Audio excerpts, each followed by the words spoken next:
Hey everyone, it's Maria, and today I'm talking to you about picture books that we are really enjoying at our house.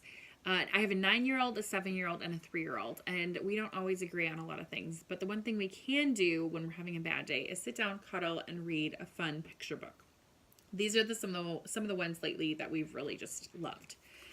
So this first one is Brave. This is by Stacy McAnulty, illustrated by Joanne Lou Vrithoff, and it's a follow-up to Beautiful, which in the Beautiful book it says like beautiful girls always smell like flowers, and in that picture they have all of these different girls playing in the mud, planting flowers, and they just have different things like that kind of take a spin on what people traditionally think of as beautiful.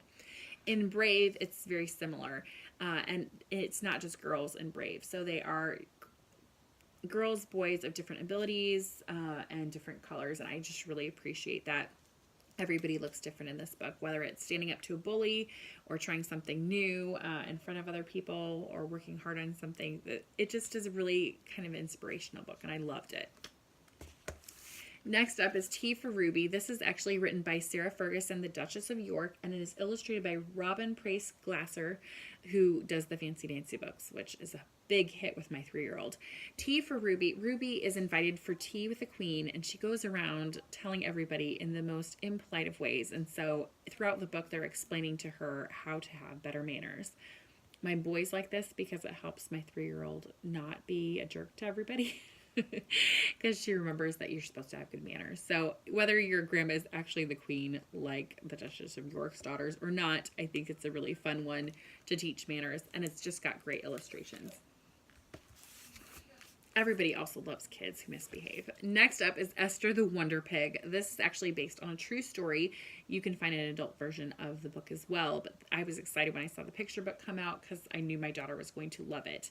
And it's actually The True Adventures of Esther the Wonder Pig by Steve Jenkins, Derek Walter, and Caprice Crane, illustrated by Corey Dorfold.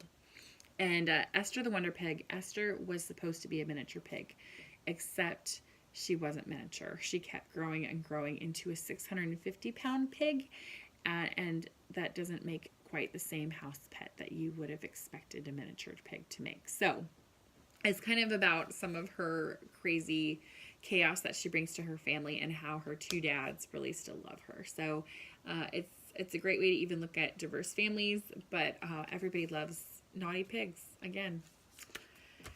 This next one is Earth by Stacy McAnulty, again, illustrated by David Litchfield, and it's Earth, My First 4.54 Billion Years. This is a nonfiction picture book about Earth, and I loved how they explained it. They talk about how Earth has a big family, 7 other brothers and sisters, and Pluto is more like the family pet. I thought that was kind of clever.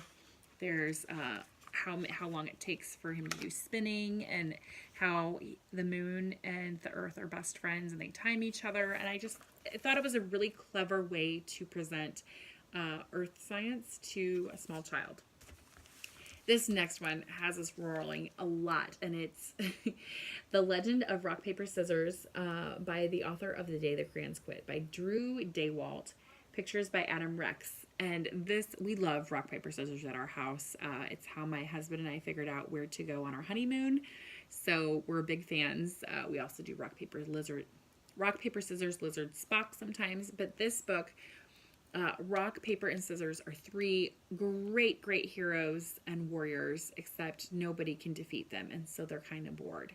And so they go around looking for battles to fight, and they keep winning until they run into each other. And it's just kind of a clever story about why it's not fun to win all the time, and how much more fun it is to constantly try and improve when you have your friends with you. So we liked it. It was so funny, especially due with voices. And this last one is another hilarious one. It's Be Quiet by Ryan T. Higgins. And this is actually the same author who does the Bruce Bear books. Bruce's Day Out and all kinds of things. Be Quiet, they're the mice from there. So Bruce does make a slight appearance in there. But there is one particular mouse who is trying to make a wordless picture book because he thinks they're all the rage. Except his 2 friends want to be a part of the wordless picture book, and they keep talking. And it keeps It just gets funny. And I thought it was an interesting way to talk about wordless picture books while also not being a wordless picture book at all. So it was, anytime kids can laugh, we were rolling every time we read this. So I highly recommend this one, especially, as well as they're all really good. The Legend of the Rock, Paper, Scissors is also really fun. Good ones to check out from your library.